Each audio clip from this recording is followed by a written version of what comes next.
अयोध्या में राम मंदिर के गर्भगृह में रामलला की कौन सी मूर्ति की प्राण प्रतिष्ठा की जाएगी? श्वेत राम विराजेंगे या श्याम वर्ण के राम? इसका फैसला हो चुका है।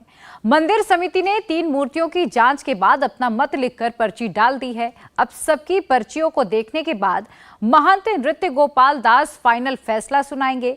लेकिन अयोध्या से बड़ी खबर यही है कि श्वेत राम सबकी पहली पसंद है। वो क्यों? उसका वैज्ञानिक आधार क्या है? श्रृंगेरी मठ से राम मंदिर में लगने वाली रामलला की भव्य दिव्य अलौकिक मूर्ति का क्या कनेक्शन है? पूरी डिटेल इस रिपोर्ट में। राम मंदिर के गर्भगृह में कौन सी मूर्ति लगेगी? किस मूर्ति की 22 जनवरी को प्राण प्रतिष्ठा होगी? किस मूर्तिकार की मूर्ति पर फाइनल मोहर लगेगी?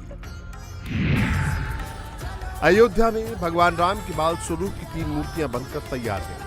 तीनों मूर्तियों को अलग अलग मूर्तिकारों ने गढ़ा है। पहली मूर्ति गणेश भट्ट ने बनाई है, दूसरी मूर्ति सत्यनारायण पांडे ने बनाई है, तीसरी मूर्ति अरुण योगीराज ने गढ़ी है।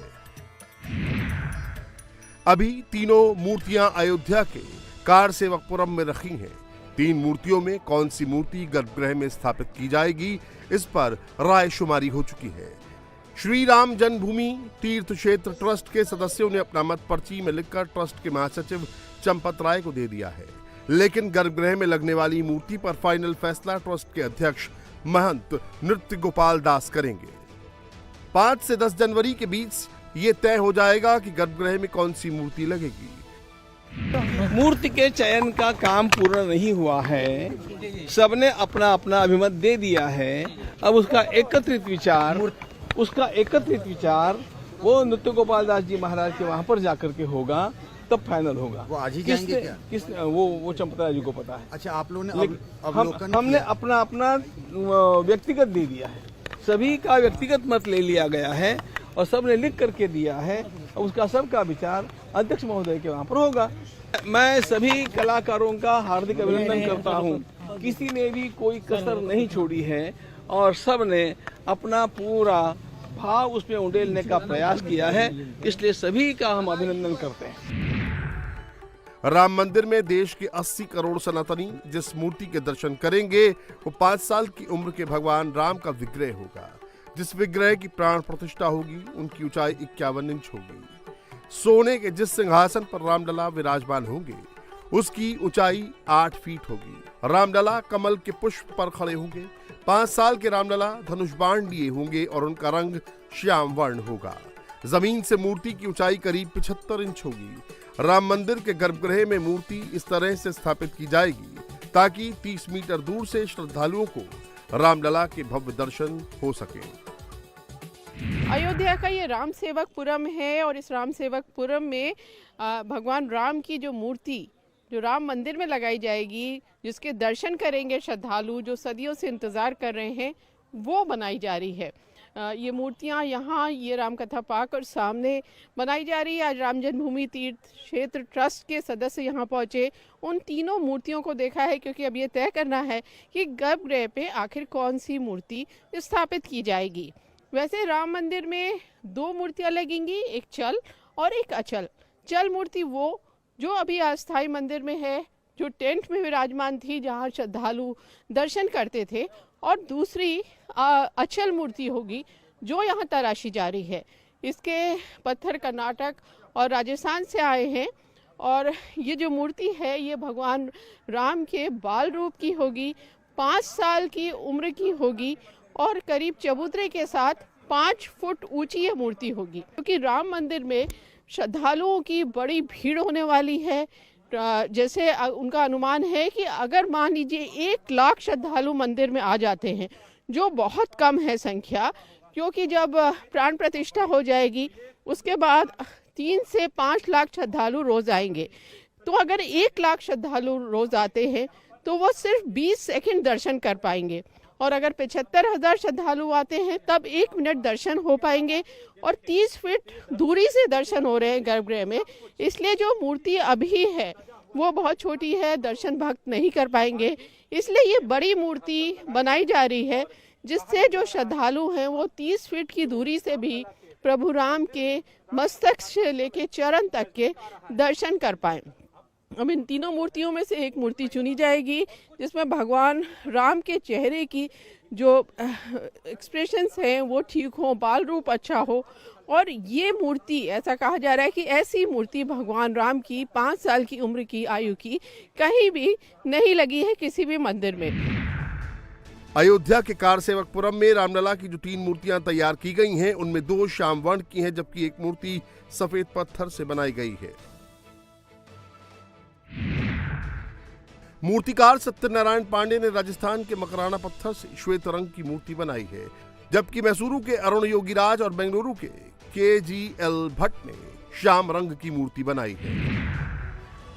अब देश दुनिया के सनातनियों को बेसब्री से इस बात का इंतजार है कि किस कलाकार की मूर्ति पर फाइनल मोहर लगती है। सूत्रों के मुताबिक ट्रस्ट के सदस्यों ने मैसूरू के अरुण योगीराज की बनाई मूर्ति को फाइनल कर दिया है। क्या इस मूर्ति की खासियत है और क्यों माना जा रहा है कि गर्भगृह में अरुण योगीराज की बनाई मूर्ति पर ही अंतिम मोहर लगेगी? अरुण योगीराज ने कृष्णशिला पर 5 साल के रामलला की मूर्ति बनाई है। कृष्णशिला को कर्नाटक के कारकाला से निकाला गया है। फरवरी-मार्च में इस शिला का चयन रामलला की मूर्ति बनाने के लिए किया गया था। इसके बाद कर्नाटक से 10 टन वजनी, 6 फीट चौड़ी और 4 फीट मोटी शिला अयोध्या लाई गई। विधिवत पूजा पाठ के बाद इसे कारसेवकपुरम में मूर्ति तराशने के लिए रखा गया। कारकाला कर्नाटक के उत्तरी कन्नड़ा जिले में है। नेल्लीकेर कस्बे के पास ईडू गांव से इस शिला को काटकर निकाला गया था। सवाल उठता है कि नेल्लीकेर स्टोन को मूर्तियां बनाने के लिए क्यों सर्वश्रेष्ठ माना जाता है? ये स्टोन शिल्पकारों की पहली पसंद क्यों है? कर्नाटक में पाए जाने वाले नेल्लीकोर स्टोन की रासायनिक संरचना विशिष्ट है। यहाँ की शिलाएं न ज्यादा हार्ड है और न ही मुलायम। शिला कठोर होने से मूर्ति की भाव भंगिमा पर असर पड़ता है। शिला मृदु होने से गढ़ाई के दौरान पत्थर के टूटने का खतरा बना रहता है। नेल्लीकेर स्टोन से गढ़ी मूर्तियां लंबे अरसे से मौसम और जलवायु के प्रभाव से खराब नहीं होती हैं। सूत्रों के मुताबिक राम मंदिर ट्रस्ट के विख्यात वास्तुकार कुशदीप बंसल ने सबसे पहले नेल्लीकोर शिला का निरीक्षण किया था। इसके बाद नेशनल रॉक इंस्टीट्यूट के वैज्ञानिकों ने जांच की, तब नेल्लीकोर स्टोन से मूर्ति बनाने को हरी झंडी मिली। इस कार्य को, जैसा मैंने पहले भी उल्लेख किया, national institute of rock mechanics जो है, जो पत्थरों के ही केवल विशेषज्ञ हैं, उनके यहाँ कुछ और कार्य नहीं होता है, तो उनको सैंपल दिए गए और 2 कृष्ण शिलाएं थीं जो कि कर्नाटक की थी, जिनको उन्होंने उपयोगी इस दृष्टि से पाया कि उनकी एब्जॉर्प्टिव कैपेसिटी वाटर की बहुत कम है। फिर उनका कार्बन पे क्या असर होगा उसको देखा गया। वेदर में डिफरेंट केमिकल्स जो होते हैं उनका उस पर क्या असर होगा, क्योंकि हवा से हो सकता है। बिल्कुल। यहाँ तक उन्होंने जानकारी की, हवा में भी नमी होती है कि इलेक्ट्रिकल जो, अगर वहाँ पे बहुत तो बिजली की व्यवस्था नहीं होगी, हमारे मंदिरों में बहुत चकमक नहीं होता, तो इसलिए, लेकिन व्यवस्था तो होगी, तो उसका क्या असर होगा।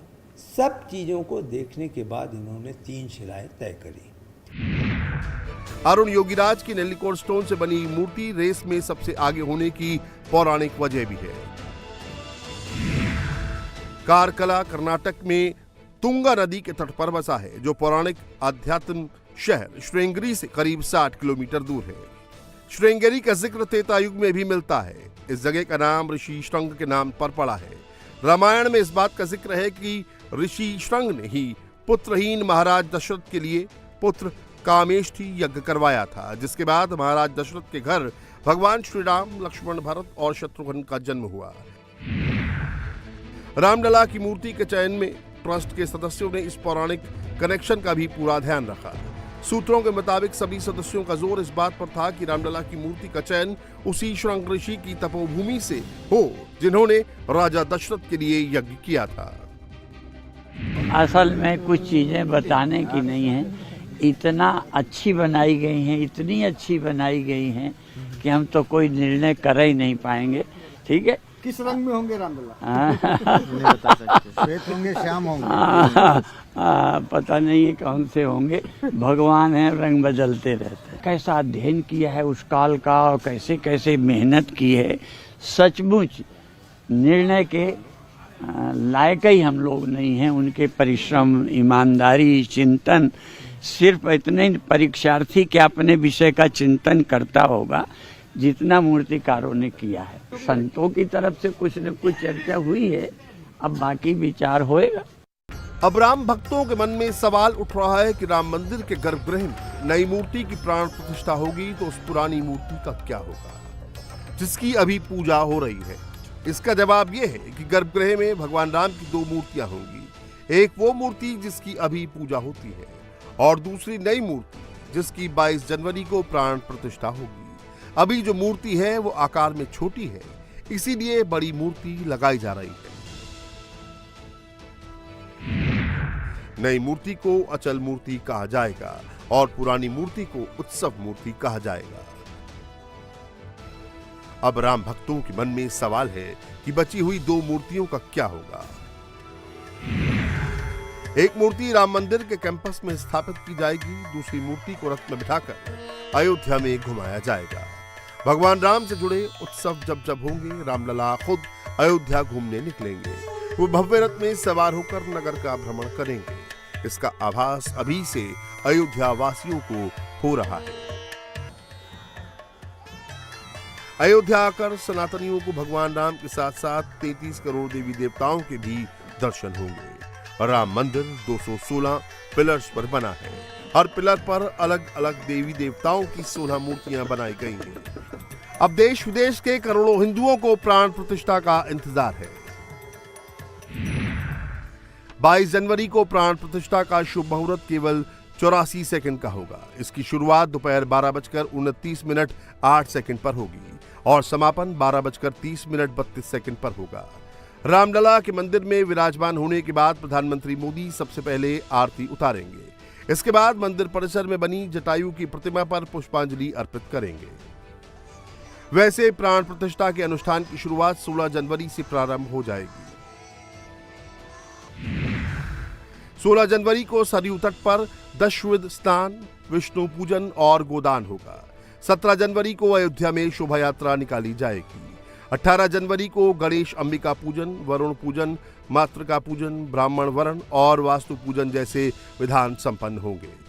19 जनवरी को अग्नि स्थापना, नवग्रह स्थापना और हवन होगा। 20 जनवरी को मंदिर के गर्भगृह को सरयू के पवित्र जल से धोया जाएगा। फिर वास्तु शांति अनादिवास होगा। 21 जनवरी को 125 कलशों से दिव्य स्नान के बाद रामलला को शय्याधिवास कराया जाएगा।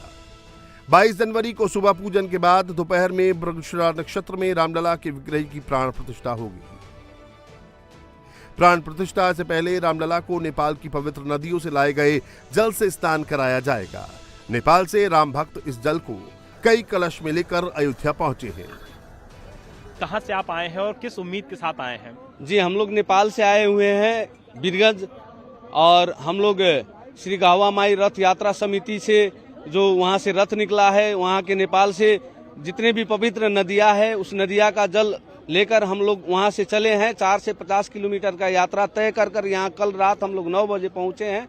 उस जल को हम लोग यहाँ हस्तांतरण करने वाले हैं और हस्तांतरण कर उसी जल से भगवान राम और माता सीता का अभिषेक होने वाला है। जलाभिषेक होगा, उसी जल से प्राण प्रतिष्ठान भी होगा।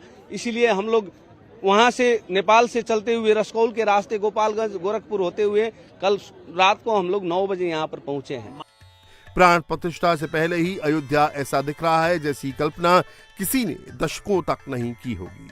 यहाँ आने वाले भक्तों और राम के नगरवासी कह रहे हैं, अयोध्या स्वर्ग बन गई है। योगी मोदी ने राम नगरी का ऐसा कायाकल्प कर दिया जैसा शायद भगवान विश्वकर्मा ने सोचा होगा।